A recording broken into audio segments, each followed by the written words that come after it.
এ দুনিয়ার মুসলমান,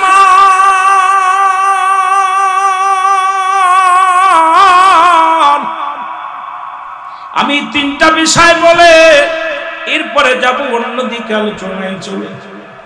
2 নাম্বার বিপদ হলো মানুষের কবর। কবর বলতে বোঝায় মানুষের 3.5 হাত কত করে দাও বাড়ির আঙ্গিনায়, মসজিদের পাশে, বাড়ির পাশে, মাদ্রাসার পাশে, গোরস্থানে 3.5 হাত গর্ত করিয়া মানুষগুলো কাফন দাফন করানো পর যেখানে কাফন পরায়া দাফন করে রাখে আমরা মনে করি ওটাই কবর। কবর বলতে বোঝায় মানুষের মৃত্যুর পর থেকে শুরু করে কিয়ামত পর্যন্ত জগৎটাকে বলা হয় কবরের জগৎ। বাবারে যারা আগুনে পুড়ে মারা গেল তাদের কবর কোথায়? যারা হাঙ্গর কুমিরে যাদের খেয়ে ফেললো তাদের কবর কোথায়? অনেক হিন্দুরা আগুনের মধ্যে পুড়ায়া দেয় তাদের দেহখানা, আমার আল্লাহ মনে হয় আর বানাইতে পারবে না এই ধারণা তাদের। বাবারা শুনে নাও, শুনে নাও, পালানোর মতো কোনো পথ নাই, পালানো সম্ভব নয়। এ দুনিয়ার মুসলমান শোনো,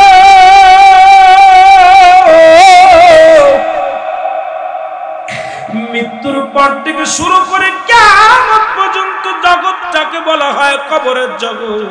এই কবরের মধ্যে যেদিন শোয়া দিবে রে মুসলমান, একটু খেয়াল করবেন আলোচনা। এই কবরের মধ্যে যখন শোয়া দিবে এই দুজন ফেরেশতা মুনকার কিরামান কাতিবিন, একজন ফেরেশতা যিনি জানটা বাইর করে নিয়ে যাবে, আপনাকে যখন কাফন দাফন করে কবরে রাখা হবে একটু বাবা ভয় লাগান, অন্তরের ভিতরে ভয় লাগান। আরে আজকে বেঁচে আছে কালকে থাকবো না, দুনিয়ার মাঝে চলে যেতে হবে। আল্লাহ, ও আমার আল্লাহ, ও আমার আল্লাহ, কোন দিন যেন ডাক এসে যাবে রে। কে দাফন পরাইবে, কে কাফন পরাইবে, কে আমার জানাজা পড়বে? আল্লাহ, আল্লাহ যেদিন মরণ দিয়া দিও নসিবে কালেমা নসিব। যে কথা বলতেছি, কবরে শোয়ানোর পর পর একজন ফেরেশতা আমরা জানি, সেই ফেরেশতা আমরা জানি কবরে শোয়াইলে মুনকার নেকির ফেরেশতা আসবে না। না, কবরে শোয়ানোর পর একজন ফেরেশতা আসবে, তার নাম হলো নোমান ফেরেশতা। নাম জোরে বলেন, নাম নোমান ফেরেশতা। উনি আপনাকে ডাক দিয়ে বলবে, এ মুসলমান শুনে নাও। উনি ডাক দিয়ে বলবেন, এনায়েত কবির পীর সাহেব কেবলা ওঠো, ওঠো, আবুল কালাম আজাদ সাহেব ওঠো। এ মুসলমান এরকম ডাক দিয়ে বলবে, মুসলমান শাহজাহান মিয়া ওঠো। এরকম ডাক দিয়ে বলবে, ওঠো। উঠায় বান্দারে শুনে নাও, ডাক দিয়ে উঠায়া এই দুনিয়ার মধ্যে স্বপ্নে যেমন দেখেন, স্বপ্নের মধ্যে পুলিশে দাবড়ায়, স্বপ্নের মধ্যে চোরকে দাবড়ান, স্বপ্নের মধ্যে আগুন ধরে যায়, স্বপ্নের মধ্যে কত দুর্ঘটনা ঘটে যায়। আমার বাজানেরা শোনো, এই কবরে নামানোর পর পর নোমান ফেরেশতা কবরের মধ্যে ঢুকবে, ঢুকিয়া ডাক দিয়ে উঠায় বলবে, বান্দা ওঠো। এই নোমান ফেরেশতার হাতের মধ্যে থাকবে 2 টুকরা কাগজ, একটা হলো নেকির পাল্লা, একটা হলো নেকির কাগজ, আর একটা হলো বদির কাগজ। ও মুসলমান শুনেন, একটা ভালো একটা মন্দ। ডাক দিয়ে বলে, বান্দা এই নাও, এই নাও। তবে দুনিয়ার মধ্যে যার যার আমল নামার তার লেখা লাগবে। আমরা মনে করেছি এই কিরামান কাতিবিন যা লেখা রাখছে এইটাই বুঝি আমাদের শেষ লেখা গো। না না না, প্রতিটা মানুষের আমল নামা তার নিজ হাতে লেখা লাগবে রে মুসলমান। আপনার আমল নামা আপনার লেখা লাগবে, আমার আমল নামা আমার লেখা লাগবে। আজকের মাহফিল থেকে যারা আলোচনা শোনো, একটু ভয় অন্তরের ভিতরে ঢুকাও, একটু মাওলার প্রেমে চোখ দিয়ে পানি ছেড়ে দাও। আল্লাহ,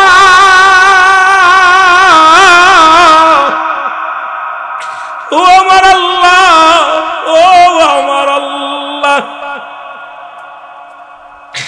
আজকে বড় কথা বলে যাই রে মুসলমান। একখানা কাগজ হাতের মধ্যে দিয়া বলবে, বান্দা তুমি লেখো। নেকির কাগজটা হাতের মধ্যে দিয়া বলবে, বান্দা তুমি লেখো। বান্দা হাতের মধ্যে নিয়ে দেখবে কত তো নামাজ পড়েছি, কত জায়গা জিকির করেছি, কত জায়গা আমার নবীর ভালোবেসেছি, কত জায়গা কোরআন তেলাওয়াত করেছি, কত জায়গা মাহফিলে বসেছি, কত জায়গা মসজিদে বসে সময় ব্যয় করেছি, কত জায়গা হক কোথায় দান দেয়ান করেছি, আল্লাহর দ্বীনের জন্য দান দেয়ান করেছি। মাহফিলের ময়দান সারি নাই, মসজিদে যায় আগে উঠি নাই, দুনিয়ার মানুষের কল্যাণের জন্য আগে গেছি। ভালো ভালো কর্মগুলো ওনার কাগজের মধ্যে লেখা। বান্দা আনন্দিত হয়ে যাবে, বলবে বান্দার এইগুলো তুমি লিখে দাও, তাড়াতাড়ি লিখে দাও। নোমান ফেরেশতা বলবে লেখো, ডাকতে বলবে নোমান ফেরেশতা বলবে তুমি লেখো, ডাকতে বলবে বান্দা বলবে আমি কেমনে লিখবো, আমার কাছে তো কোনো কলম নাই রে। এ মুসলমান শোনো, আমার কাছে কোনো কলম নাই। বান্দা বলবে আমার কলম নাই।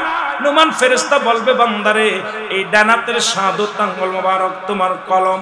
আমি আল্লাহর রাস্তায় আপনাদেরকে অনুরোধ করি এই আঙ্গুলের মধ্যে চুন লাগাবেন না। এই আঙ্গুলটা দিয়া নবী দ্বিখণ্ডিত করেছিল চন্ডকে। এই পৃথিবীর মধ্যে মর্যাদাপূর্ণ হাতের আঙ্গুলের মধ্যে হাতের আঙ্গুলটা হলো মর্যাদাপূর্ণ। এই হাতের মধ্যে চুন লাগাবেন না। আমরা দেখছি অনেকেই আঙ্গুলের মধ্যে চুন লাগায় পান খায়। আমার বাজানেরা শোনো, ওই কবরের মধ্যে আঙ্গুলটা হবে প্রতিটা মানুষের কলম। এই কলমটা যখন বান্দারে দেখায় দিবে আঙ্গুল দিয়া তুমি কি লেখো, কলম পাইলাম। বান্দা ডাকতে বলবে আমি কলম পাইলাম, কলমে তো কালি নাই। ডাকতে বলবে বান্দা কালি তোমার মুখের থুতু মুবারক। জোরে জোরে চিল্লায়া বলা যাবে না আল্লাহু আকবার। এই মুখের থুতু মুবারক আমি আপনাদের দুটি পায়ে ধরে বলে যাব, আজ থেকে আপনি বিড়ি খাবেন না, আজ থেকে আপনি মুসলমান গাঁজা খাবেন না, আজ থেকে আপনি মদ খাবেন না, এই মুখ দিয়ে হারাম কোন জিনিস ভক্ষণ করবেন না। ও মুসলমান, টাঙ্গাইলের বাজারের আসো,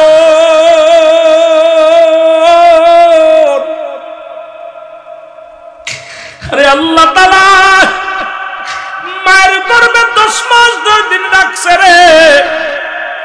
মায়ের নাভির সঙ্গে নিজের নাভিটা জুড়াইয়া দিছে, মুখের মধ্যে কুরক্ত দেয় না। ওই 10টা মাস আমার আল্লাহ কেমনে খাওয়াইলো তোরে রে বান্দা। কত সুন্দর ভাবে তোর মুখ দিয়ে না পাক পানি ঢুকাই নাই।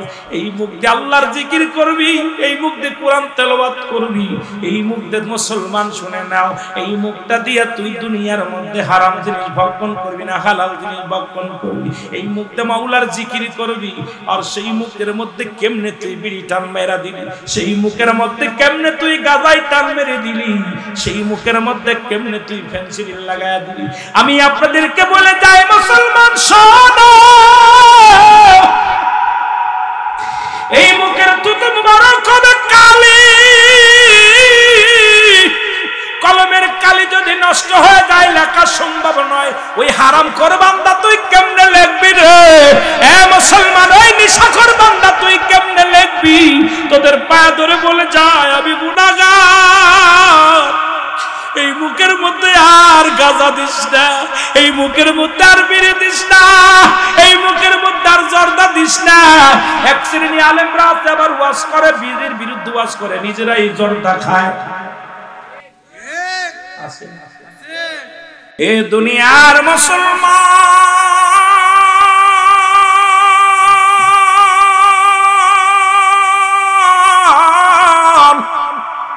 এ জীবন জীবন নয়, এমন একটা জীবন আসবে যে দেশে গেলে মানুষের বিচার হয়, যে দেশে গেলে মানুষের হিসাব হয়, যে দেশে গেলে মানুষ আর কোনোদিন ফিরে আসে, যে দেশে গেলে মানুষ আর কোনোদিন আসার সম্ভাবনা। মানুষের 3টা বিপদ আমি পিরাইটা আলোচনার মধ্যে বলি রে মুসলমান। নাম্বার 1 হলো মানুষের মরণ, নাম্বার 2 হলো কবর, নাম্বার 3 হলো কিয়ামতের ময়দান। একটার পর একটা বিপদ রে মুসলমান। আজকে দুনিয়ার মধ্যে সম্পদ পাইয়া, দুনিয়ার মধ্যে তুমি সম্পদগুলো পাইয়া, টাকা পাইয়া, দুনিয়ার মধ্যে তুমি গায়ের বল পাইয়া, দুনিয়ার মধ্যে হট্টগোল করে রে মুসলমান। একবার তুমি চিন্তা করো, এই দুনিয়ার মায়া ছেড়ে চলে যেতে হবে, টাকা সম্ভব নয়। কত রাজা, কত বাদশা, কত লোক আসলো দুনিয়ার মধ্যে, কেউ দুনিয়ার মধ্যে টিকে না। আর আপনার থাকা সম্ভব নয়, জোরে বলেন ঠিক কিনা? মানুষের মৃত্যু হয় 2টা টাইমে, একটা হলো রাতের বেলা, একটা হলো দিনের বেলা গো। 2টা টাইমে মানুষের মরণ হয়। কয়টা কয়টা জোরে বলেন কয়টা? দুইটা টাইমে মরণ হয়, একটা হলো রাতের বেলা, একটা হলো দিনের বেলা। আল্লাহ দিন শুরু করেছে নামাজ দিয়া, রাত শুরু করেছে আল্লাহ নামাজ দিয়া। এ মুসলমান দিনের শুরু আজকে কোন নবীর প্রেমিক সুন্নাতের আলোচনা শুনলেন, সুন্নাত করছেন সব শুনে নেন, শুনে নেন মুসলমান। আমার নবীরে ভালোবাসেন, অন্তর থেকে ভালোবাসেন, নবীকে জানের চাইতে ভালোবাসেন, অথচ ফজরের সুন্নাত নামাজ পড়েন নাই, নবীদের সুন্নাতের মধ্যে ডুব দেন নাই, দাড়ির মধ্যে খুল লাগা দিছেন। এই দুনিয়ার মধ্যে মুসলমান সুন্নতি লিবাস, মাথার মধ্যে টুপিও নাই। এ মুসলমান কেমন নবীরে ভালোবাসো একটু মনের দিল দিয়া কান দিয়া শুই না লাও। এর ফজরের 2 রাকাত সুন্নাত নামাজ তুমি আদায় করলা, যেহেতু দুইটা সময় মানুষের মৃত্যু হয় গো, একটা হলো রাতের বেলা, একটা দিনের বেলা। দিন শুরু করেছে আল্লাহ নামাজ দিয়া, রাত শুরু করেছে আল্লাহ নামাজ দিয়া। তুমি দিনের শুরু হলো ফজর, রাতের শুরু হলো মাগরিব। ওর মুসলমান 2 রাকাত সুন্নাত নামাজ তুমি আদায় করলা, সঙ্গে সঙ্গে তুমি আমার নবীর প্রেমিক হয়ে গেলা। এখন নবীর প্রেমিক যদি হইতে হয় ফজরের সালাত আদায়ের দরকার আছে কি না? আসেন না? এটা তো সুন্নাহ ফল বন্দেগী ওয়াজ শোনা। এখন যদি বলি তবে মাশাআল্লাহ অনেক ভালো লাগতেছে, অনেক মাহফিলে গেলে টুপিওয়ালা কম পাওয়া যায়, আজকে মুরব্বি ক্রাম বেশি।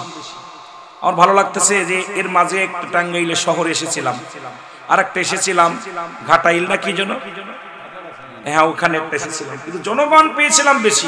কিন্তু আপনাদের মতো এইরকম প্রেমিক গুলো এইরকম মানে ছাতক পাখির মতো তাকায় আছে মানুষগুলো কিছু নেওয়ার জন্য, এই মানুষগুলো খুব কম পাওয়া যায়। উশৃঙ্খল, কারণ মানুষের তো অবস্থা এখন যা দেখেন মসজিদে গেলেই ছটপট, মসজিদে গেলেই ওখানে যতক্ষণ পর্যন্ত থাকবেন গুনাহ মাফ হইব, প্রতিটা নিঃশ্বাসে গুনাহ মাফ হইব, সব লেখা হইবে। ওখানে যে ছটপট করে, টিভির সামনে যে ছটপট করে না, গান শুনতে গেলে ছটপট করে না। কথা বোঝেন আমার কথা বোঝেন না? ভাষা বুঝতে কষ্ট হয়।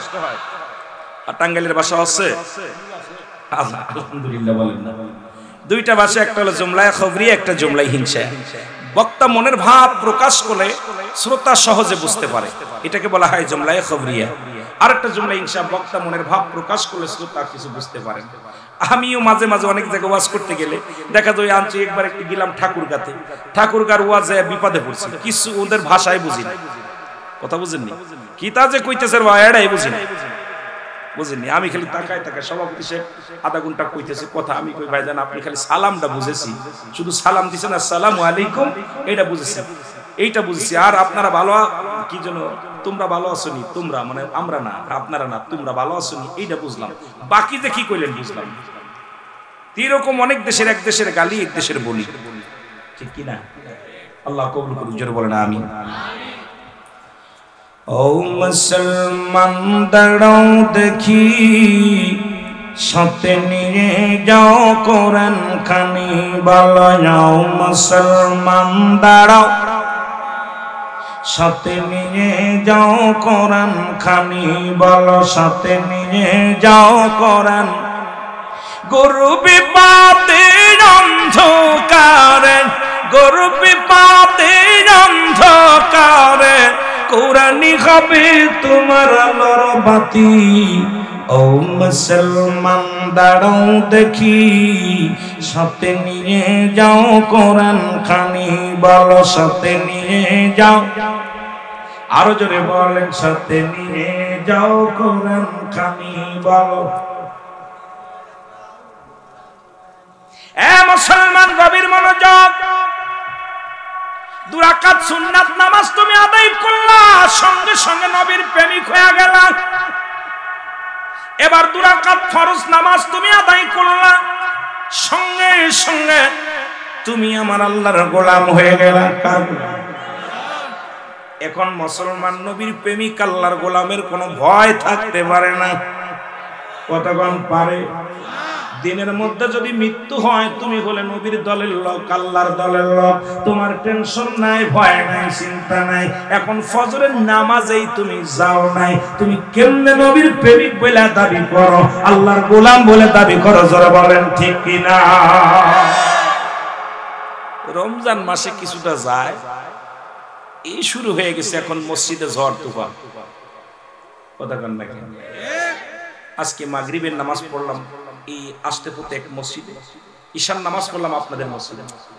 ঈশার জামাতে আপনাদের মনে হয় 7 থেকে 8 জন, মানে আমরা 4 জন দিয়া আর 3 জন মনে হয় মুসল্লি ছিল। মনে করলাম মাহফিলের ময়দানে মনে হয় আছে।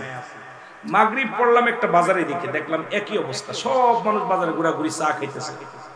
এক কাতার খুব কষ্ট করে হয়েছে, আমরা 4 জন থাকার কারণে হয়তো কাতারটা পড়েছে।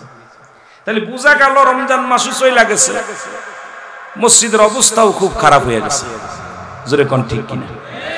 আমি মনে করি না রে মুসল্লি, তুমি যদি রাসূলের প্রেমিক বলে দাবি করো, আল্লাহর গোলাম হিসেবে যদি দাবি করো, যেহেতু তুমি পড়েছো লা ইলাহা নাই করো ইলা ইল্লাল্লাহু আল্লাহ ছাড়া, আল্লাহ ছাড়া কিচ্ছু নাই, সবকিছু কে? আর আল্লাহর প্রেরিত রাসূল হলো মুহাম্মদুর রাসূলুল্লাহ সাল্লাল্লাহু আলাইহি ওয়াসাল্লাম। তাহলে অবশ্যই আল্লাহর রাসূলের পথ, আল্লাহর রাসূলের মতে চলার দরকার আছে কি? জোরে বলেন আছে কি না? মুসলমান, তোমাদের দিনের মধ্যে মৃত্যু হয় নাই, রাতের মধ্যে মৃত্যু হবে, এর মধ্যে কোনো সন্দেহ নাই। রাতের বেলা মরণ হয়ে যেতে পারে, এর মধ্যে কোনো সন্দেহ নাই। বান্দারে, তুমি দিনের মধ্যে তুমি আল্লাহর অক্সিজেন নিলা, এই জমিনের মধ্যে হাওয়া বাতাস গুলো নিলা, কত নিয়ামত তুমি ভক্ষণ করলা, আল্লাহ দিয়া নিয়ামত গুলো ভক্ষণ করলা, এই জবান দিয়া কত কথা বললা, তুমি এই চোখ দিয়ে কত কিছু দেখলা রে মুসলমান, শুনে নাও। এই তার পা দিয়া নিয়ামত দিয়া তুমি হাঁটাহাঁটি করলা, তার কান দিয়া নিয়ামত দিয়া, কান্দা দিয়া কত কত শুনলা।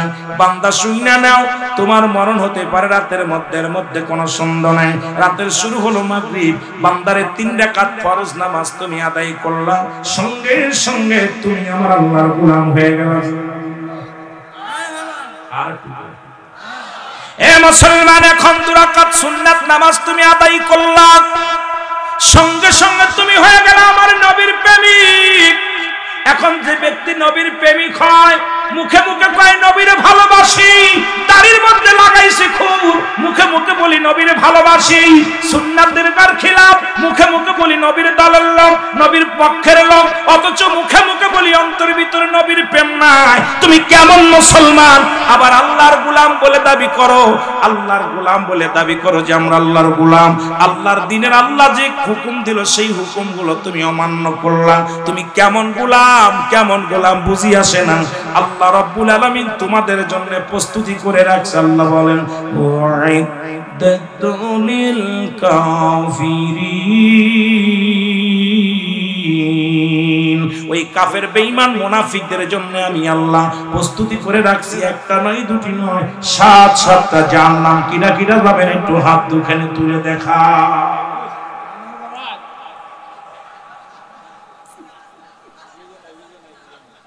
দেখছেন নি মজা মেয়েরা? কোথায় যাবেন? কোথায়? কয়টা রাখছে জাহান্নাম? যেটা বলেন না, 7টা জাহান্নাম। কাদের জন্য? কথা বলেন, কাদের জন্য? আল্লাহ বলেন একদল লোক ছিল তৎকালীন, যেমন আল্লাহ বলেন মিনান নাস, মানুষের মধ্যে না কোনো তারা বলবে আমান্না করি ঈমান আনছে বিল্লাহি, আল্লাহর প্রতি। এর মধ্যে আছে কথা কয় না, কথা কয় না কেন? আছে না? সংসদে যে এত শপথ করে বালা কর্ম, রাস্তার টাকা মেরে খায়, জোরে কোন ঠিক রাগ করেন। অনেক চেয়ারম্যান আছে না, এমপি হওয়ার পর আপনার ওই মন্ত্রী হয় কি জন্য চেয়ারম্যান হওয়ার পর শপথ করে, বাক্য কোরআন শরীফ অনেক দেয়া, আমি শপথ করতেছি জনগণের সেবা করব, কিছু মারবো না, খাবো না। অনেক চেয়ারম্যানের খাটের নিচে থেকে কত কত মন যে চাউল আর কত কত লিটার তেল যে বাইর হইছে, এটার কইতাম না, যখন ঠিক কিনা? শপথ তো করছে, করতাম না। আল্লাহ কমিনান নাস, মানুষের মধ্যে না কোনো তারা বলবে আমার না তো ঈমান আনছে বিল্লাহি, আল্লাহর প্রতি, ওই নামের আখিরাতের প্রতি বিশ্বাস স্থাপন করছে না। আল্লাহ একদল আছে সুরবাটপার, ওরা নবীর কাছে যায় আমরা মুমিন হয়ে গেছি, মুত্তাকিন হয়ে গেছি, অথচ এই বাটপারগুলো নামাজের দাঁত দাঁড়বো না, সুন্নাতের দাঁত দাঁড়বো না, ওদের ইচ্ছা মতো চলবো, বেঈমানি করবো। জোরে বলেন ঠিক কিনা? আছে কিনা? আরো জোরে বলেন। এরে দুর্নীতি রইয়া করাই বসে, জাহির করে জ্ঞান, কলম দিয়া কামায় টাকা, কলম দিয়া কামাই টাকা, আবার ধরে সাধুর ভানোরা, শিক্ষিত শয়তান ওরা, শিক্ষিত শয়তান ওরা।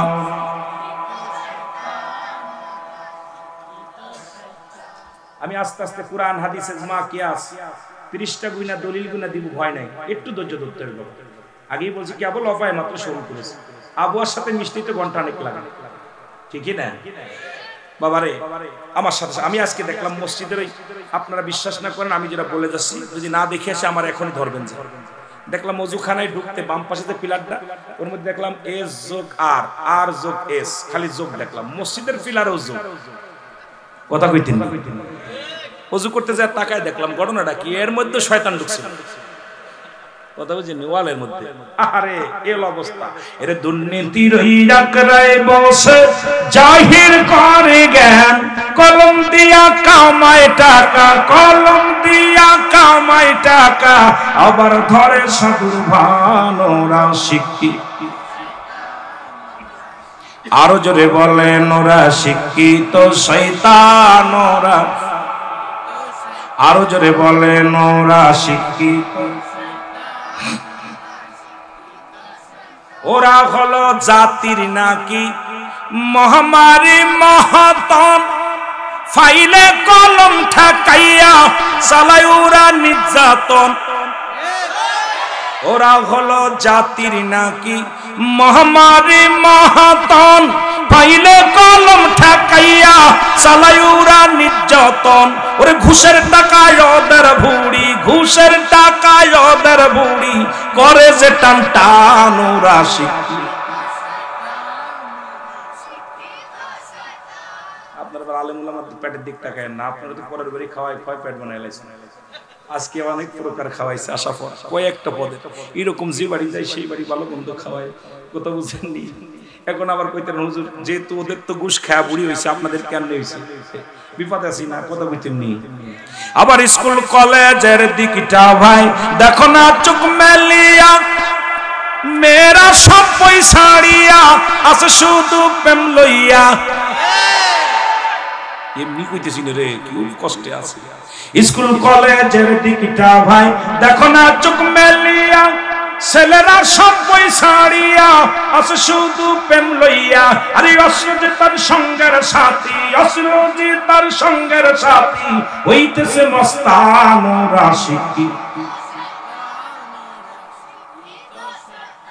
আমরা লেখাপড়া করেছি কলম খাতা বই, আর এখন ছেলেদের পকেটে যে কলেজ আছে, এই কলেজের মধ্যে ছেলেদের পিস্তল পাওয়া যাবে, ড্যাগার পাওয়া যায়, রামদা পাওয়া যায়, বড় বড় রামদা চাপাটি, জোরে বলেন ঠিক কিনা?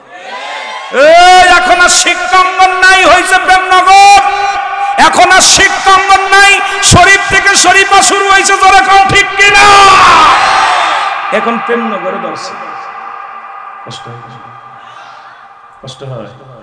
এই যে স্পিরিট দিবেন, ভালোবাসা দিবেন, ভালো ভালো কথা শুনবেন, বড় কষ্ট হলো যখন আমরা লেখাপড়া করেছি। আজকে সবাই শিক্ষিত সমাজ, পাশে যারা বসেছে সবাই শিক্ষিত সমাজ, সামনে যারা বসে আছেন সবাই শিক্ষিত সমাজ। আপনাদের সময় আমাদের সময় খাতা বই টানতে টানতে অনেকে কুজা মেরে গেছে, কথা কইতেন না? বইগুলো নিয়ে স্কুলে বই পড়িয়া পড়ে লেখা লাগছে। এখন লেখা লাগে না, খাতা একটা হাতে করে নিয়ে আস, পকেটের মধ্যে পিস্তল নিয়ে আসে, স্যারের কয় কোনটা কোনটা তুই কইতে নি রে বা। ছাত্র কয়, স্যারে কয় বাবা আমারে মাফ কর, কয় মাফ হইতো না, যদি ফেল করি তোর খবর আছে, কথা কন ঠিক কি না? মাঝে মাঝে কুষ্টিয়া বিশ্ববিদ্যালয়ের সামনে দিয়ে আসি মাহফিল, আল্লাহর কসম মিথ্যা হইলে জবান কেড়ে নিবে, এই আল্লাহ জবান কেড়ে নিবে। মাঝে মাঝে দেখি এক গ্রুপের হাতে পিস্তল, আর এক গ্রুপের হাতে চাপাটি, আর এক দাঁড়ায় দাঁড়ায় পুলিশ বাহিনী বসে আছে, তাদের সামনে অস্ত্র নিয়ে দৌড়াদৌড়ি করতেছে। পুলিশ বাহিনী বয়া বয়া ওরা রাইফেল ধরে ধরে দাঁড়ায় আছে, কথা বুঝছেন? দুই পার্টি তো আমরা দাবি করতেছি। আবার এই দিন আসতেছিলাম দেখছি মহিলাদের হাতে রামদা, ওরে বাবা, দেখলাম কথা তো ঠিকই কইছে, কয় সমান অধিকার, কথা কইতেন না?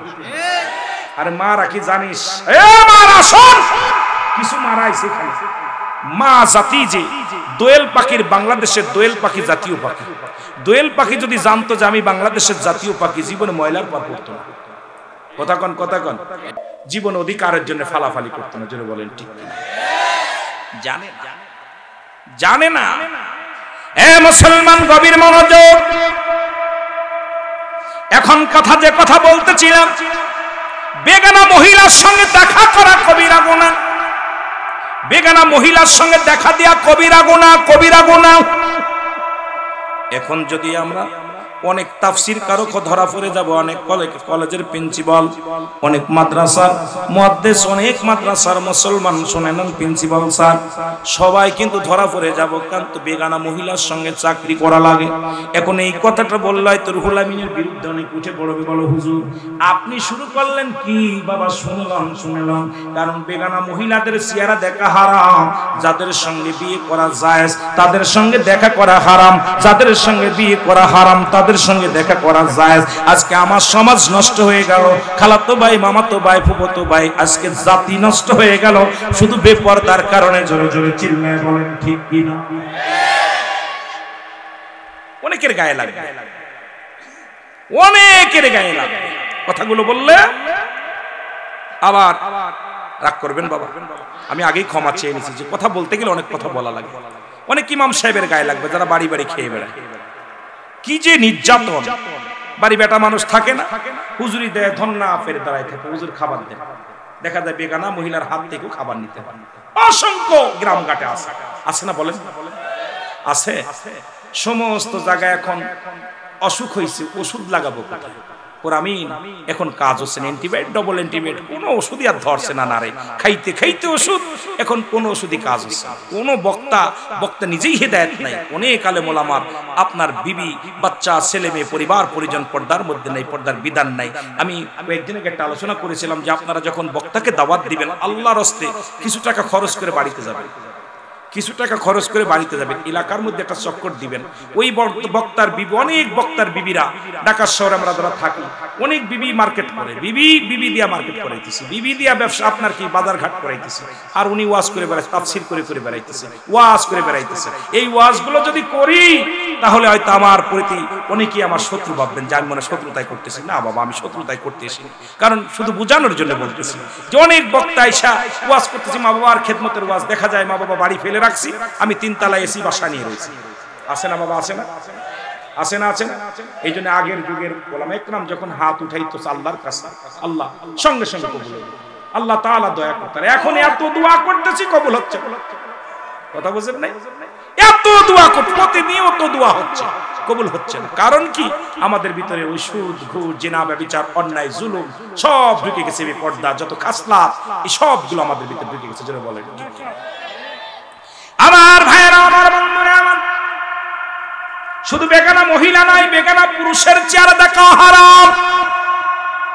নবীর একজন সাহাবী, মনে রাখবেন আলোচনাটা কই থেকে কই চলে যায়, আলোচনা বুঝে নিতে হবে। এই ময়দানে বসেছেন কষ্ট করে, বক্তার অভাব নাই, জাননেওয়ালার অভাব নাই, এত দূর থেকে আমি গুনাহগাররে আনছেন। যে কথাটা বলবো যদিও শুনতে খারাপ লাগে, তবু মানার জন্য চেষ্টা করতে হবে, মানতে হবে, জানতে হবে। রে মুসলমান, নবীর একজন সাহাবী, যুবক সাহাবী, মাত্র 16 বছর বয়স, নাম হলো সালাবা রাদিয়াল্লাহু তাআলা আনহু। জোরে জোরে বলেন মারহাবা। যুবক সাহাবী, বয়স কত? 16 বছর। উনি রাস্তা দিয়ে যাইতেছিলেন, রাসূলের কদমে যাবে, ঘর থেকে বাইর হলেন।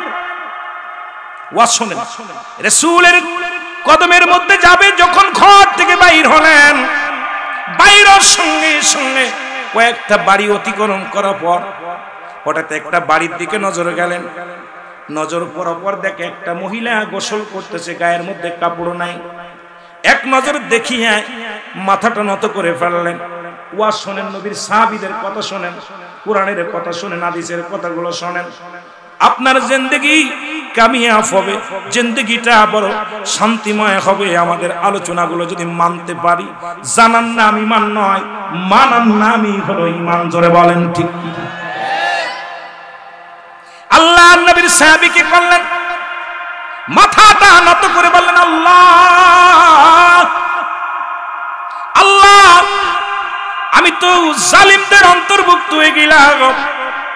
আল্লাহ, আমি বড্ড ভুল করেছি। রাসূলুল্লাহর কাছে আমি কেমনে মুখ দেখাবো? আমি কেমনে, আমি মাওলার দরবারে ওই কাঠ গড়াই কেমনে দাঁড়াইবো?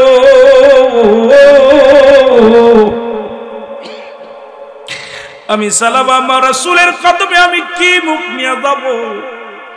আল্লাহ, আমি তো বড় জালিমদের অন্তর্ভুক্ত হয়ে গেলাম। আল্লাহ, আমি কি করলাম?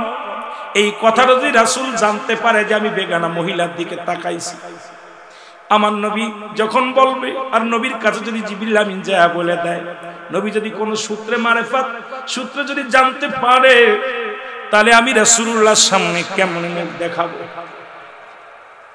বাড়ি ফিরে গেলেন। বাড়ি যাইয়া উনি বাড়ি ফিরে যে কাঁদতে কাঁদতে জঙ্গলের দিকে রওনা হয়ে গেলেন, পাহাড়ি অঞ্চলের দিকে রওনা হয়ে গেলেন। একদিন নয়, দুদিন নয়, 7টা 5-6টা দিন অতিবাহিত হয়ে গেল। সালাবা রাদিয়াল্লাহু তাআলা আনহু রাসূলের কদমের মধ্যে হাজির হলেন না। নবীজি বসে আছেন সাহাবীদেরকে নিয়ে। নবীর কাছে যায় জিবরিল আমিন বললেন, ইয়া রাসূলুল্লাহ, ইয়া হাবিবাল্লাহ, আপনি আপনার সাহাবী সালাবার দিকে একটু নজর করেন, একটু খেয়াল রাখেন। শুধু এই কথাটা বলে জিবরিল আমিন চলে গেলেন। নবীজি সাহাবীদেরকে বললেন, আজ কটা দিন হয়ে গেল, আমি তো আমার 16 বছরের সাহাবীকে আমি দেখতে পাই না। 16 বছর বয়স, আমি ওই সাহাবীকে তো দেখতে পাই না। খবর নাও তার বাড়িতে কোথাও মেহমান বাড়িতে গেছে কিনা, কোথাও বেড়াইতে গেছে কিনা, নানা বাড়ি মামা বাড়ি কোথাও গেছে নাকি, খবর নাও। সাহাবীরা দৌড়ে গেলেন, বাড়িতে কোনো খবর পেলেন না। সালাবা রাদিয়াল্লাহু তাআলা আনহু বাবা বললেন, হুজুর, ও নবীর সাহাবীরা, আজ 5টা 6টা দিন পার হয়ে গেল, আমার কলিজার টুকরা সন্তান বাড়ি ফেরে নাই। আমি তো অপেক্ষা আছি, হয়তো রাসূলুল্লাহর কদমের মধ্যে জায়গা করে নিছে, আমার নবীজির কদমে আল্লাহর ইবাদত মাশগুলে মুকগুলো হয়ে গেছে। এই জন্য আমিও খবর নিই না, ভালো জায়গা গেছে মন্দ জায়গা তো যাই নাই। কারণ রাসূলের দরবারে যা আমি ধন্য হয়েছি, আমার নবীর দরবারে যদি জায়গা হয়ে যায়, রাসূলুল্লাহর দরবারে যদি জায়গা হয়ে যায়, আমি পিতা হয়ে অত্যন্ত খুশি হব। এই জন্য আমি খবরও নিই না, আমি এর খবর নিই না, কারণ ভালো জায়গা আছে। জোরে জোরে বলেন মারহাবা। বাবা কেমন বাবা, ভালো কর্মে গেছে। এই যে মাহফিলে আইছেন, আমাদের বাড়ি থেকে আমাদের পরিবার পরিজন যারা আছে, পেরেশানি তো হবে না। চিন্তা করবেন, দোয়া করবেন যে আল্লাহ জান্নাতের বাগানে যাইতে পথে যদি মৃত্যু হয় এটাও উত্তম, যদি ওখানে যে মারা যায় ওটাও উত্তম। জোরে বলেন ঠিক কিনা? কারণ জান্নাতের বাগান, রিয়াজুল জান্নাহ, বেহেশতের বাগান। আগে হলো বেহেশত, তারপরে হলো বাগান। আগে হলো বেহেশত, তারপর হলো বাগান। কিসের বাগান? জান্নাতের বাগান। কিসের বাগান? জান্নাত। আমার ভাইরা, আমার বন্ধুরা, আমার কোথাও খুঁজে পাওয়া গেল না। নবীজি ডাক দিলেন হযরত আবু বকর, হযরত উমর ফারুক রাদিয়াল্লাহু তাআলা আনহু ডাক দিলেন। হে মুসলমান, উনি চলে আসলেন। হযরত তালহাকে ডাক দিলেন। নবীজি বললেন, শোনো সাহাবীরা, আমি তোমাদেরকে অনুরোধ করি, আমার যুবক সাহাবী আজ কটা দিন খুঁজে পাওয়া যায় না, খবর নাও, জলদি করে খবর নাও, কোথায় গেছে না জানি। মক্কা মদিনা দুষ্ট কাফেরেরা এই দুনিয়া থেকে তারে বিদায় করে দিছে। ছোট্ট মানুষ এত ভাবে আমার ভয়, আমার ভালোবাসে, আমার আল্লাহর গোলামি করে, তাহাজ্জুদের নামাজ পড়ে, দুনিয়ার মধ্যে জিকির করে, দুনিয়ার মধ্যে সরল সঠিক পথে চলে, অন্যায় পথে চলে না। আমি রাসূলের প্রেমে পাগল পারাপার।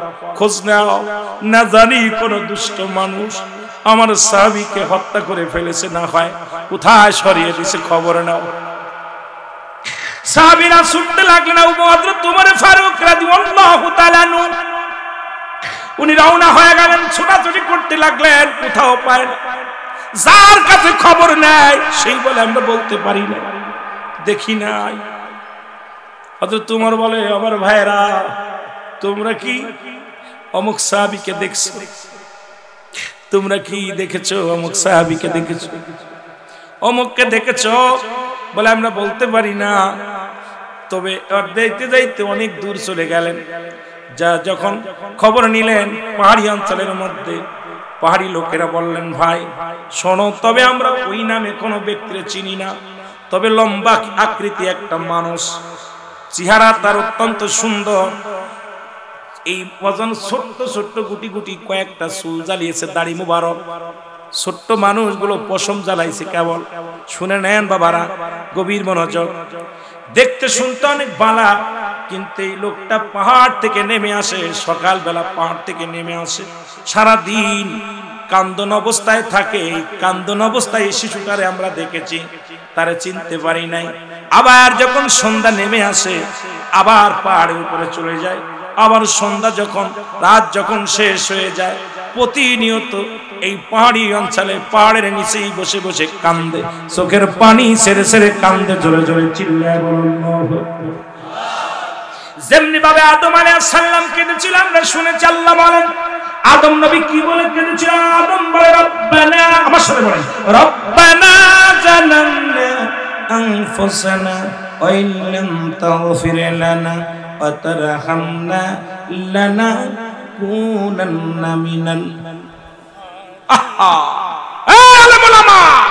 আদম বলে আল্লাহ আমি রব্বানা জালামনা, আমি জালিমদের অন্তর্ভুক্ত হয়ে গেছি।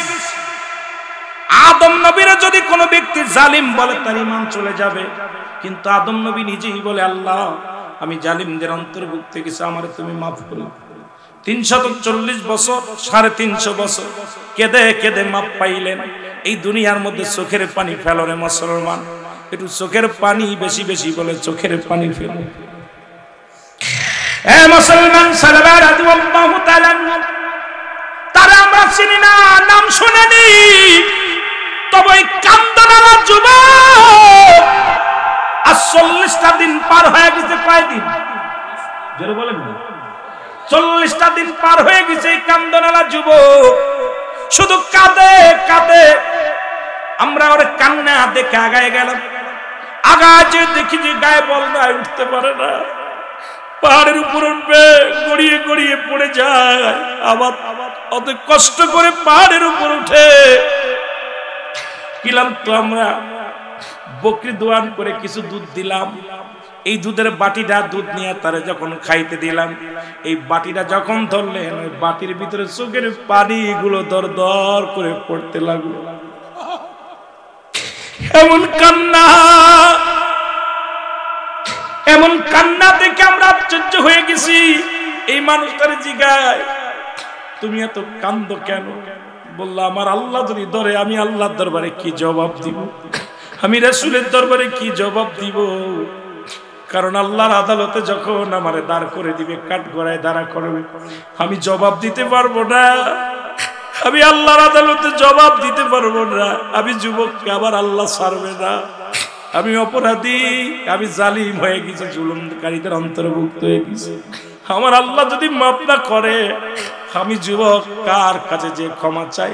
এই জন্য আমি চোখের পানিগুলো ছেড়ে ছেড়ে জমিনের মধ্যে কাঁদি, আবার আল্লাহ যেন আমারে মাফ করে দেয়। জোরে বলো আল্লাহু আকবার।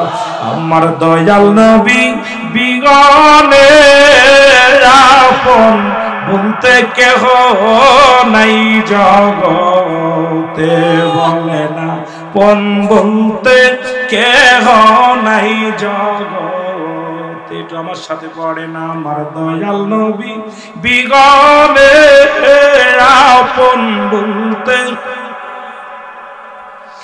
ও নবী ও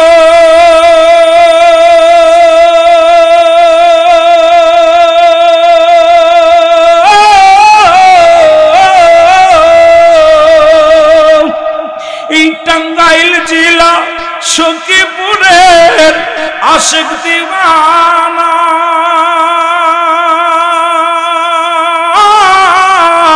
একটিবার দেখিতে চাই নবী সোনার মদিনা। যেতে চান কি চান না? আর একটু জোরে জোরে চিল্লায় বলেন চান কি চান না? আমার দয়াল নবী বিহনে আপন বলতে কেহ নাই জগতে, আমার আপন। একটু মহব্বতে বলেন আমার আপন বলতে। বাজান রে, মাঝে মাঝে একটু গজল গাইতেছি শুধু যুবকদের একটু ভালোবাসা দেওয়ার, চোখের পানি আনে। চোখের পানির বড় দাম। এই হাসির জন্য ইমানদার না, কান্নার দুনিয়ার জন্য, আমাদের জন্য দুনিয়া না, ইমানদারের জন্য দুনিয়া না।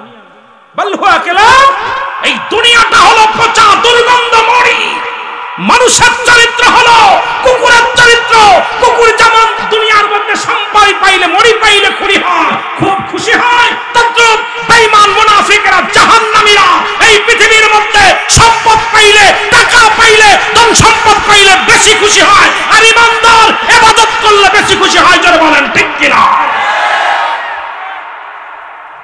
জাহান্নামীরা বাড়ি গাড়ি সম্পদ পাইলে, স্বর্ণ অলংকার এগুলো পাইলে খুশি হয়, আর ইমানদারেরা রোজা পাইলে খুশি হয়, ইমানদারেরা নামাজ পাইলে খুশি হয়, ইমানদাররা কোরআন পড়লে খুশি হয়, ইমানদাররা হাদিস পড়লে খুশি হয়, ইমানদাররা আল্লাহর জিকির করলে খুশি হয়। কারণ এরা দুনিয়া চায় না, দুনিয়ার মুখাফেক্কি নাই, এরা আল্লাহর মুখাফেক্কি। যারা বলেন ঠিক কিনা?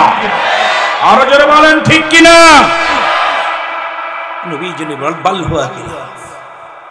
নবীজি বলছে আমার কথা, এই দুনিয়াটা হলো পচা দুর্গন্ধ মরি। মানুষের চরিত্র হলো কুকুরের চরিত্র। কুকুর দেখবেন এমনই হিংসুটে প্রাণী, যদিও প্রভুভক্ত। আমি কুকুরকে নিয়ে একটা আলোচনা করেছি, পুরো কুকুর যে কয়টা প্রাণী নিয়ে রাসূলের কথা একদম হাদিস দিয়ে সুন্দরভাবে আলোচনা করেছি।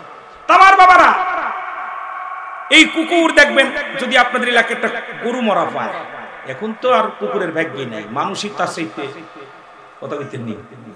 আমরা ছোটবেলা দেখেছি কত মরি পড়ে থাকছে, শগুন দেখা গেছে বড় বড়, এমনি এমনি বড় বড় শগুন গুলো আকাশে উঠছে, আর এগুলো পাখি পশুতে খাইছে।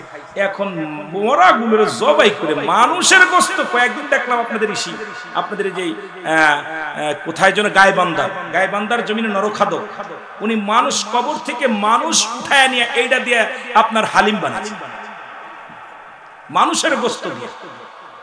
ভাগ্যক্রমে হাতের এই নগলা শুদ্ধ একটা নখ একজন খাইতেছে, ধরা ওনার ভিতরে চলে গেছে। এখন উনি যা দেখে, উনি দেখ মানুষের চারা। উনি আস্তে আস্তে কথা না বললা 999 ফোন দিছে। 9 ফোন দিলে পুলিশ বাহিনী এসে আসা পর বলতো, ধরা পর যখন ধইরা নিছে তখন স্বীকার গেছে যে একটা মানুষ, আমি এত গোস্ত পাবো কই? আমি যদি মানুষ মারা যায় গোরস্থানে একটা না, এই পর্যন্ত 10টা মানুষ খাওয়াইছে, মানুষ হইয়া মানুষের খাওয়াইছে, বেশি না আপনাদের গাইবান্ধার জন্য। আমি আশ্চর্য হয়ে গেছি, কোথায় নরখাদক। আল্লাহ কবুল করুন। এই জন্য যে কথা বলতেছিলাম, ওই কুকুরটা যদি মরি পায় দেখবেন আরেকটা কুকুরের ভাগ দেয় না। ও কি করে? মরিটা খাইয়া পেট বইরা সামনে মরি নিয়ে দাঁড়ায় থাকে, আর আরেকটা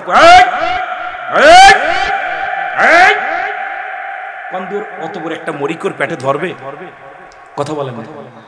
একটা গরুকে খাইতে পারবে? কিন্তু চোখ দুটো ভরে নাই, পেট ভরেছে, চোখ ভরে নাই। কিন্তু দেখবেন কাক চেনেন? এই কাক চেনেন? কাক কিন্তু সংগঠিত প্রাণী। কাক যখন খবর পায় একটা মরি পাইছে, কা কা করে গ্রামের সব কাককে জানায়। কেউ পেট খায়, কেউ লেজ খায়, কেউ ভুঁড়ি খায়, কেউ আপনার মাথা খায়, সবাই ভাগ করে খায়। কাকের চক্ষু লজ্জা আছে, কুকুরের চক্ষু লজ্জা নাই। এই জন্য মুসলিম জাতিকে অনুরোধ করব, আজকে ফিলিস্তিনের অবস্থা ভালো না। আজকে গোটা বিশ্বের মুসলমান মার খায়। কে কোন দল করেন, কোন পীরের মুরিদকে দেখার সময় নাই, কে তাবলিগ কে আমলিগ বিএনপি দেখার সময় নাই।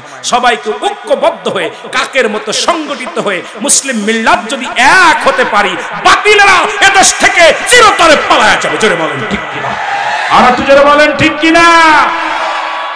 আজকে আমাদের ভিতরে আমি গতকালকেও দেখলাম যে আপনার ইরান ধরছে, ইরান রে কেউ কেউ বলতেছে শিয়া, যেই ধরছে, অথচ এই যে মুসলমানদেরকে যেভাবে প্রচুর কাটা কাটতেছে, মুসলমানদের নির্যাতিত করতেছে।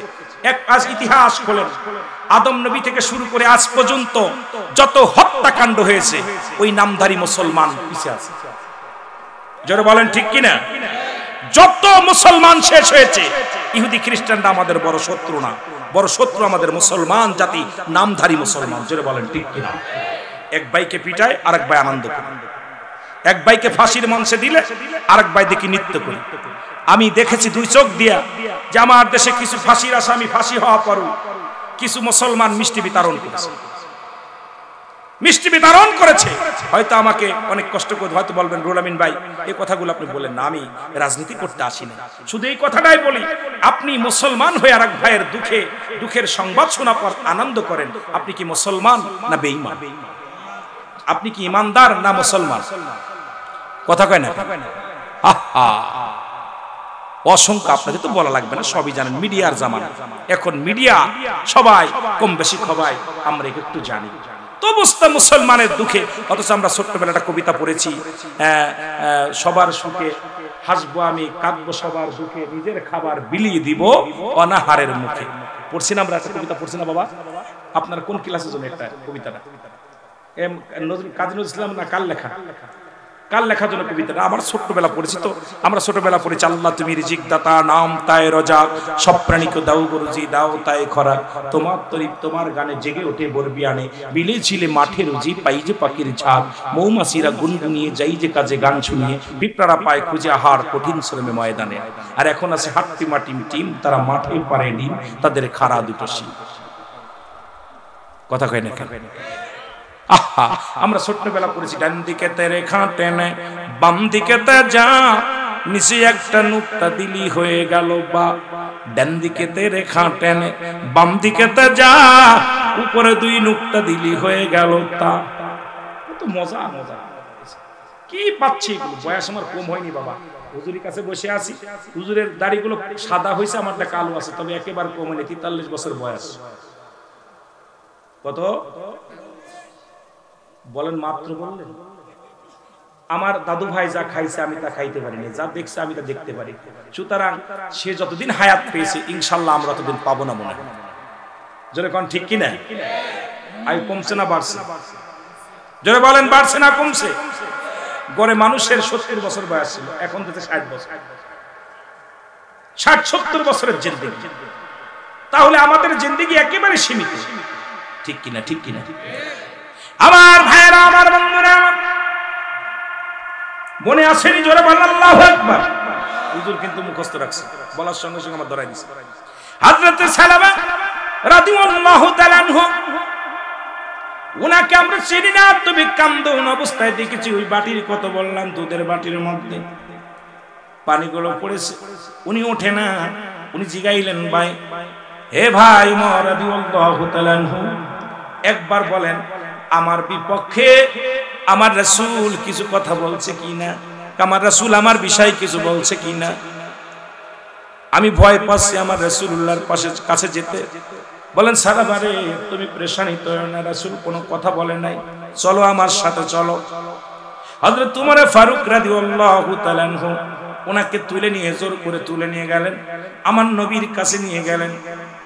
নবীজির কাছে যখন গেছে, হযরত সালামা থরথর করে কাঁপতেছে, থরথর করে কাঁপতেছে, ঝরঝর করে চোখের পানি পড়ে,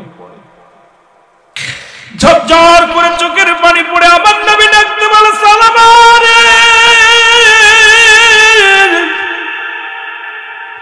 আমি নবী তোমারে প্রচন্ড ভালোবাসতাম, প্রতিটা সাহাবীদেরকে আমি ভালোবাসি। ও সালামা, তুমি কোথায় ছিলে? কোথায় ছিলেন? বলি, ইয়া রাসূলুল্লাহ, ইয়া হাবিবাল্লাহ, আমি আপনার কাছে কেমনে মুখ দেখাবো? আমি পাপ করেছি, অন্যায় করেছি, আমি অন্যায় করেছি ইয়া রাসূলুল্লাহ, ইয়া হাবিবাল্লাহ। বলেই সালাবা কাঁপতে কাঁপতে জমিনের মধ্যে পড়ে গেলেন।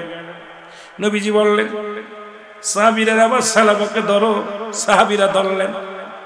সালাবা বলে, ইয়া রাসূলুল্লাহ, আমার পিঠের গোড়ে মনে হচ্ছে একটা পিপিলিকা, এই পিপিলিকাটা যেন আমার পিঠের উপরে চলাফেরা করতেছে। আমার নবী বললেন, সাহাবীরা রে, আমার সালাবার বেশিক্ষণ দুনিয়ার মধ্যে নাই, আমার সাহাবী দুনিয়া থেকে বিদায় নিয়ে যাবে। আজরাইল হাজির হয়ে গেছে, আজরাইল এখনই নিয়ে যাবে, আমার সাহাবীরে নিয়ে যাবে। তোমরা আমার সাহাবীর পাশে কোরআন তেলাওয়াত করো, দোয়া দুরূদ পড়ো, বেশি বেশি করে কালেমা পড়ো, বেশি বেশি করে কালেমায়ে শাহাদাত পড়ো, বেশি বেশি করে কোরআন তেলাওয়াত করো। সাহাবীরা পড়তে লাগলেন। কিছু সময়ের মধ্যেই আল্লাহর নবীর সাহাবী দুনিয়া থেকে বিদায় হয়ে গেল। দুনিয়ার মায়া ছেড়ে চিরতরে ওপারে চলে গেল।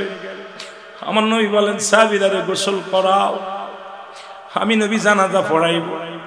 গোসল করানো হলো, কাপন পরানো হলো, জানাজার নামাজ হয়ে গেল। সাহাবীরা হযরত সালামা রাদিয়াল্লাহু তাআলার লাশখানা, দেহখানা যখন ঘাড়ে উঠাইলেন, আল্লাহ আল্লাহর নবীজি আগে, সাহাবীরা পিছে। নবীজি আস্তে আস্তে হাঁটে। হযরত ওমর ফারুক রাদিয়াল্লাহু তাআলা আনহু বলেন, ইয়া রাসূলুল্লাহ, ইয়া হাবিবাল্লাহ, আমরা তো পিছে সাহাবীরা হাঁটতে পারি না, আপনি এত স্লো হাঁটেন কেন? আমার নবী একটা মিষ্টি হাসি দিয়ে বলে, সাহাবীরা রে, আমি জান তোমাদেরকে বলি আমি কেমনে পা বাড়াইব। আমি দেখতেছি অসংখ্য ফেরেশতারা, আল্লাহর নবী বলে অসংখ্য ফেরেশতারা আমার সালাবার জানাজায় হাজির ছিল। আমার সালাবার ওই জিয়ারতের জন্য, সালাবার কাফন দাফনের জন্য অসংখ্য ফেরেশতারা আসমান থেকে জমিনের মধ্যে আগমন করেছে। জোরে বলা যাবে না সুবহানাল্লাহ? আর একটু জোরে বলেন আল্লাহু আকবার। আল্লাহর নবী বললেন, সাহাবীরা রে, জিবরিল আমিন আমাকে জানা দিয়েছে আমার সাহাবা মনের অজান্তে কোন এক মহিলা দেখে ফেলেছে। তার ভয়ে যদি এমন ভাবে আমার থেকে দূরে থাকে, ভয়ে কান্দে, কবরের ভয়ে, মাওলার ভয়ে কান্দে। আর এই যে রমজান মাস গেল, রোজার পরে ঈদুল ফিতরের নামাজ আদায় করে আমার মেয়ে, আমার বিবি, আপনার মেয়ে, আপনার বিবি এমন ভাবে চলাফেরা করেছে, বাবা গায়ে কাপড় নাই, মাথায় কাপড় নাই, মোটরসাইকেল এমন অবস্থা চালাইতেছে আর পার গুলো ভরে গেছে, রাস্তার পাশ ভরে গেছে। হাজার হাজার বেগানা মহিলা, হাজার হাজার বেগানা নারী পুরুষ একত্রিত চলাফেরা করতেছে। এই বাংলার জমিনে শুধু গজব আর গজব নাজিল হবে, কারণ আল্লাহর মাহবুব বান্দাদের খাতিরে হয়তো আল্লাহ আমাদের দয়া করেছে, নয়তো গজব থেকে বাঁচা সম্ভব নয়। জোরে বলেন ঠিক কিনা? তাহলে বোঝা গেল যে অজান্তে একটা ভুল করেছে, তার জন্য কাঁদতে কাঁদতে, ক্ষমা চাইতে চাইতে বিদায় হয়ে গেছে।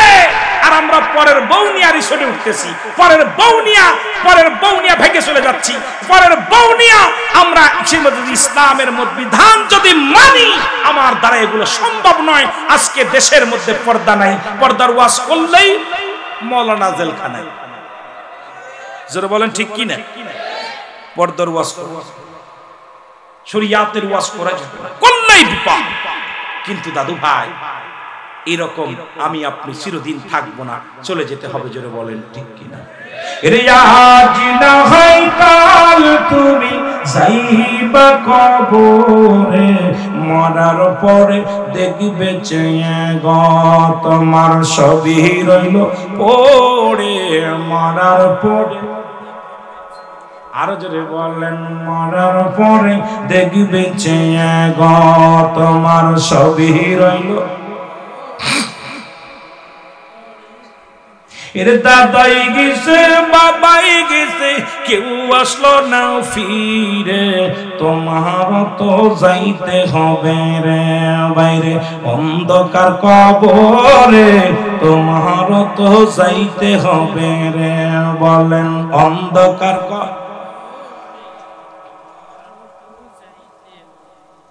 এ দুনিয়ার মুসলমান,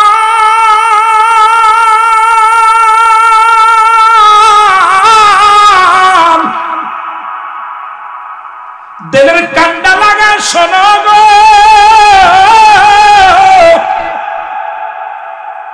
আল্লামা মুফতি আমজাদ আলী সাহেব একটা কিতাব লিখলো, কিতাবের নাম হলো বারে শরিয়াত। এই কিতাবের মধ্যে লিখতে যা বললেন, দুনিয়ার মানুষ শোনো, মানুষের যখন ইমানদারের মৃত্যু হয়, আল্লাহ বলেন দুলিল মুমিনিন, আল্লাহ বলে মুমিনদের জন্য, মুত্তাকিনদের জন্য প্রস্তুতি করা আছে 8টা জান্নাত। জোরে বলা যাবে না মারহাবা?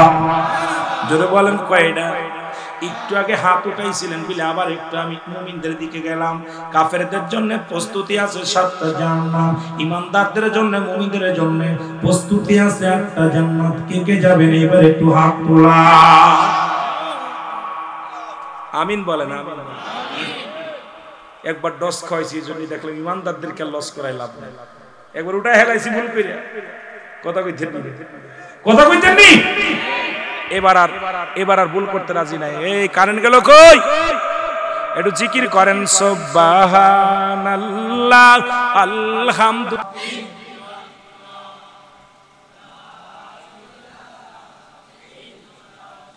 একটা জিনিস আপনাদের ডায়াবেটিস তারা উঠছেন ভালা, ডায়াবেটিস যাদের তারা উঠছেন আলহামদুলিল্লাহ, কিন্তু ডায়াবেটিস ব্যতীত কেউ উঠবেন না।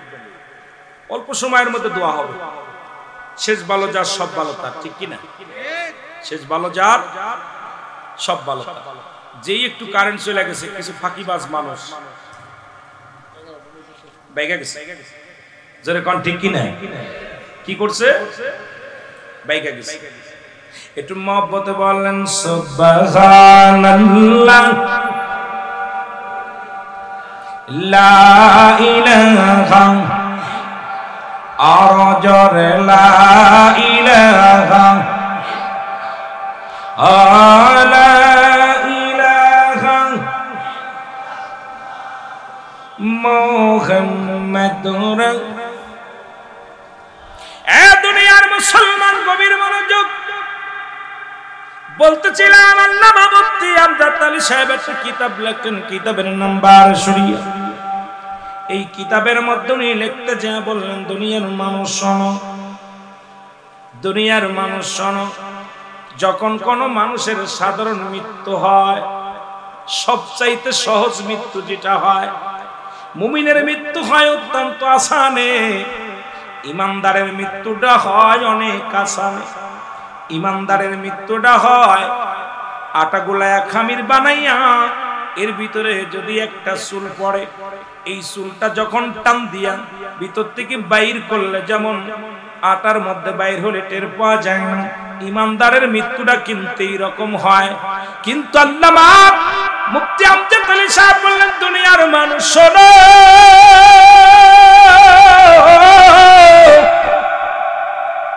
সত্তরটা দাদা উটের গায়ের চামড়া জবাই না করে উল্টো দিকে টান দিয়া লবণের মরিচ লাগায় দিয়ে যতটুক যন্ত্রণা হয়, এর চাইতে 70 গুণ যন্ত্রণা হলো একটা সাধারণ মৃত্যু। আমরা যারা মরণকালে পায়খানা করে দিই, মরণকালে প্রস্রাব করে দিই, মরণকালে পায়খানা করে দিই, জিহ্বা বাইর হয়ে যায়, তাদের মৃত্যুটা কত কঠিন হয়। ও মুসলমান শোনো, তাদের মৃত্যুটা বড় কঠিন হয়।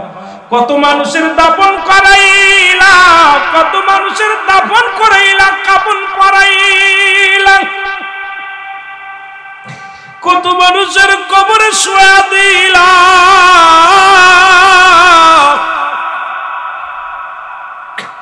কত মানুষের চির বিদায় করে দিছ। দেখেছি মরণের সময় চোখ দুটি বড় বড় হয়ে গেছে আর বন্ধ হয়, মরণের সময় জিহ্বাটা বাইরে হয়ে গেছে আর ভিতরে ঢুকানোর সম্ভব হয় নাই। মরণের সময় অনেকের পা হাত পা বেঁকা হয়ে যায়, সোজা করা সম্ভব হয় না। তাদের মৃত্যুটা কত কঠিন হয়।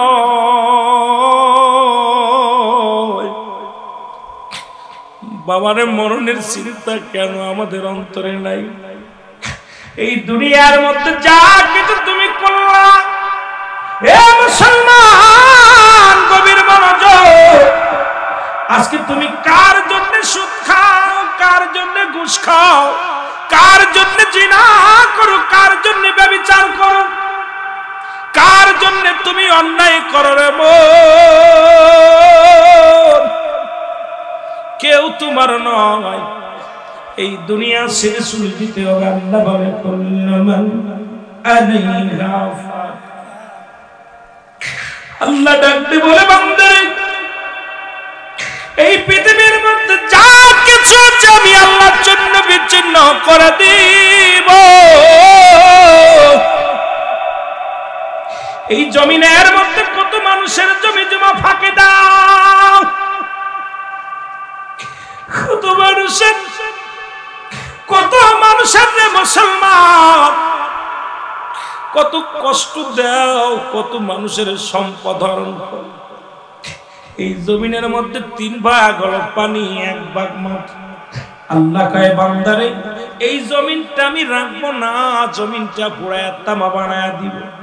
আজকে যার উপরে বসে তুমি সুদ খাও, যার উপরে ঘরোয়ার ঘুষ খাও, যার উপরে ঘুরে তুমি দুনিয়ার মধ্যে কতই না সুদে কারবার করো, এই দুনিয়ার মধ্যে ঢুকে জিনা বা বিচার অন্যায় করো, বান্দারে একবার চিন্তা করো, এই দুনিয়ার মধ্যে কিচ্ছু বলতে কিচ্ছু থাকবে না।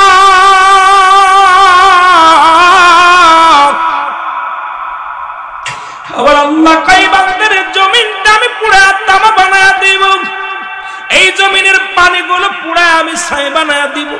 যেদিন কিচ্ছু বলতে কিচ্ছু থাকবে না, সেদিন থাকবো শুধু আমি আল্লাহ। এই জন্য আমাদের গোলামি করা লাগবে আমার আল্লাহর। জোরে বলেন ঠিক কি? আর একটু জোরে বলেন ঠিক কি?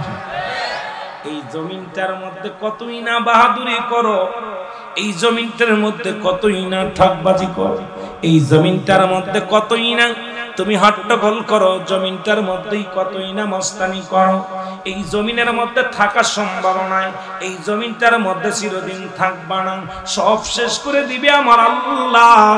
এই দুনিয়ার মধ্যে পাঠাইলো, এই দুনিয়ার মধ্যে পাঠানো পরে মুসলমান আজকে নিজের মন মতো তুমি চললা, নিজের মন মতো জীবন গড়লা, তুমি নিজের মন মতো তুমি জীবনটাকে সুন্দর গড়লা, কিন্তু আল্লাহর দ্বীনের বিধান মানলা না, রাসূলের সুন্নাত তরিকায় চললা না, নবীজির সম্মান বুঝলা না, কবরের চিন্তা তোমার অন্তরে আসলো না।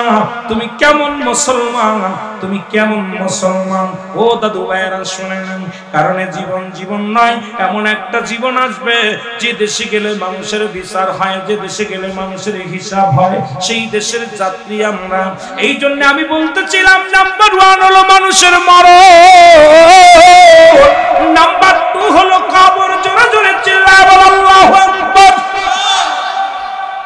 মরণের পেয়ালা পান করতে হবে, এর মধ্যে কোনো সন্দেহ নাই। আছে কুল্লু নাফসি, জোরে কর না, কুল্লু নাফসি, অস্বীকার করার মতো ক্ষমতা কুরআন হাদিসের সব আয়াত অস্বীকার। ফিরাউন, নমরুদ, কারুন, আদম থেকে শুরু করে আদি পিতা আদম থেকে শুরু করে আখিরে নবী রাহমাতাল লিল আলামিন পর্যন্ত যত নবী রাসূল গাউস কুতুব যারা আসছে সবাই বিদায় নেওয়া লাগছে। কথা কোন বিদায় নেওয়া লাগছে না? আছে কে বেঁচে আছে? বেঁচে আছে, থাকবে। এখনো 4 জন নবী জিন্দা আছে। কেউ বলছে নবী, আবার কেউ বলছে ওলি, আর কেউ বলছে আপনার ওই আপনার হলো কি আপনার ভাইয়ের আমার রাসূল। এক একজন এক এক বিষয়ে কথা বলে। 4 জন ব্যক্তি এখনো জিন্দা। তাদের মধ্যে একজন হলো পাহাড়ের দায়িত্ব আছে হযরত ইলিয়াস আলাইহিস সালাম। নাম কি? হযরত ইলিয়াস আলাইহিস সালাম। কিয়ামত পর্যন্ত নবী আইব না, কিয়ামতের আগে তাদের মৃত্যু হবে। কয়জন? জোরে বলেন কয়জন? 4 জন। একজনের নাম কি? হযরত ইলিয়াস আলাইহিস সালাম। ওনার দায়িত্ব হলো পাহাড়ের দায়িত্ব। কিসের দায়িত্ব? বা পৃথিবীতে যত পাহাড় আছে এই পাহাড়গুলোর দায়িত্ব দিয়েছে ওনারে, যে পাহাড়গুলো রক্ষণাবেক্ষণ দেখার দায়িত্ব, দেখাশোনার দায়িত্ব দিয়েছে। আরেকজন পানির দায়িত্ব দিয়েছে হযরত খিজর আলাইহিস সালাম। নাম কি? যেটা বলেন না উনি। আরেকজন কি? একজন জান্নাতের মধ্যে জীবিত অবস্থা আছে, একবার ইন্তেকাল করছে, আবার জিন্দা অবস্থা জান্নাত আছে, হযরত ইদ্রিস আলাইহিস সালাম। হযরত ইদ্রিস আলাইহিস সালাম। আরেকজন নবী, কেউ কেউ বলতেছেন ইনি আখির নবীর উম্মত হয়ে আসবে, নামটা জানা আছে? হযরত, জোরে বলেন না, ঈসা ইবনে মারইয়াম, হযরত ঈসা আলাইহিস সালাম। তাহলে এই 4 জন ব্যক্তি এখন আমরা জানি যে এই 4 জন ব্যক্তি এখনো ধরাধামে বেঁচে আছে। এ ভাই, আর বাকি যেগুলো সব বিদায়। তো আমার বাবারা যে কথা বলতেছিলাম, নাম্বার 1 হলো সেই ইদ্রিস আলাইহিস সালাম। উনার আদর আলাইহিস সালামকে নিয়ে উনি মেহমান ছাড়া খানা খাইতে, অনেক ইতিহাস, আপনার ইতিহাসের মধ্যে যাব না। তো উনার কাছে আল্লাহ জিগাইতেছে, ইদ্রিস তুমি কেমন আছো জান্নাতের মধ্যে? আল্লাহ খুব মজা আছে, জান্নাতের মধ্যে বড় নিয়ামত পেয়েছি, জান্নাত পেয়েছি, শান্তি পেয়েছি, খাবার দাবার যা কিছু, যেদিকে তাকায় সেদিকে আপনার নিয়ামত, যেদিকে তাকায় সেদিকে রহমতে ভরপুর, আমার আর কিছু চাওয়ার নাই, সবই পাইছি। আমার আল্লাহ বলে, ইদ্রিস রে তুমি জান্নাতের মধ্যে আছো, তোমার কোনো কষ্ট আছে? কয় আল্লাহ একটা কষ্ট আমার মনের ভিতরে, সেটা হলো ওই তোমার আজরাইল আলাইহিস সালাম আমার যখন ওই রূহ নিতে এসেছিল তখন মনে আমার সঙ্গে ভালো ব্যবহারটা করেনি। কথা বুঝেননি? তখন মনে হয় আমার আল্লাহ কাদরেল তাড়াতাড়ি যাও, ইদ্রিসের কাছে যাও। ইদ্রিস আলাইহিস সালামের কাছে চলে আসে, হুজুর আমি আপনার কাছে আসছি, কি খবর? কয় হুজুর আজরাইল বলো আমার জানটা রূহটা কেমনে বাইর করেছে। বলে নবী গো, পৃথিবীর সমস্ত মানুষের রূহ আমি কবজ করার জন্য জমিনের মধ্যে আসি না। আমি এত বড় দানব, আসমানে থাকে আমার মাথা, জমিনে থাকে আমার পা। সারা পৃথিবীর সমস্ত পানিগুলো যদি আমার মাথায় ঢেলে দেওয়া হয়, একটু পানি জমিনের মধ্যে ঘুরাইয়া পড়বে। আজরাইলকে ছোট না বড়? কথা কইতেন না? কত বড় কথা কন?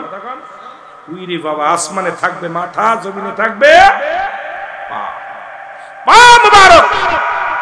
এই আজরাইল আলাইহিস সালাম বলতেছে, হুজুর আপনার জানটা কবজ করেছি, যেমন মায়ের বুকে দুধ খাইতে খাইতে সন্তান যেমনি ঘুমিয়ে যায়, ঠিক এই রূপ আপনার রূহটা কবজ করে জানটা বাইর করেছি। কোন রকম কষ্ট দিই নাই, আসানে আপনার রূহটা বাইর করেছি আসানের সঙ্গে। ইদ্রিস আলাইহিস সালাম বলেন, আজরাইল এই এত আসানের মৃত্যু যদি এত কঠিন হয়, আমার গায়ের যন্ত্রণা, মৃত্যু যন্ত্রণা এখনো যায় নাই, তাহলে যাদেরকে তুমি কষ্ট দিয়া মৃত্যু দাও, যারা মরণের সময় পায়খানা করে দেয়, যারা প্রস্রাব করে দেয়, যারা কি করে জিহ্বা বাইর হয়ে যায়, যাদের চোখ দুটি, অনেক মানুষ দেখবেন মরণের সময় চোখ দুটি বড় বড় হয়ে যায়, তাদের মৃত্যুটা কত কঠিন হয়, যেটা বলেন ঠিক কিনা? আমার মরণ শিবে কখন কেউ তো জানি না, আমার মরণ। একটু সাউন্ড বাড়ান ভাই। এই আমি চলে যাব, আমায় তোমরা ভুইলা যাইও না, আমি চলে যাব না, আমার মরণ শিবে কখন কেউ তো জানি না, আমার মরণ শিবে কখন। টাকা পয়সা দালান কোটান জায়গা করেছি, সব কিছু ফেলাইয়া একাই চলেছি রে আমি, সব কিছু ফেলাইয়া একাই চলেছি। আমি যাবার কালে ভেবে দেখি আমার কেহ নাই, আমি যাবার কালে ভেবে দেখি না, আমার মরণ শিবে কখন কেউ তো জানি না, আমার। একটু জোরে জোরে বলেন, আমার মরণ শিবে কখন।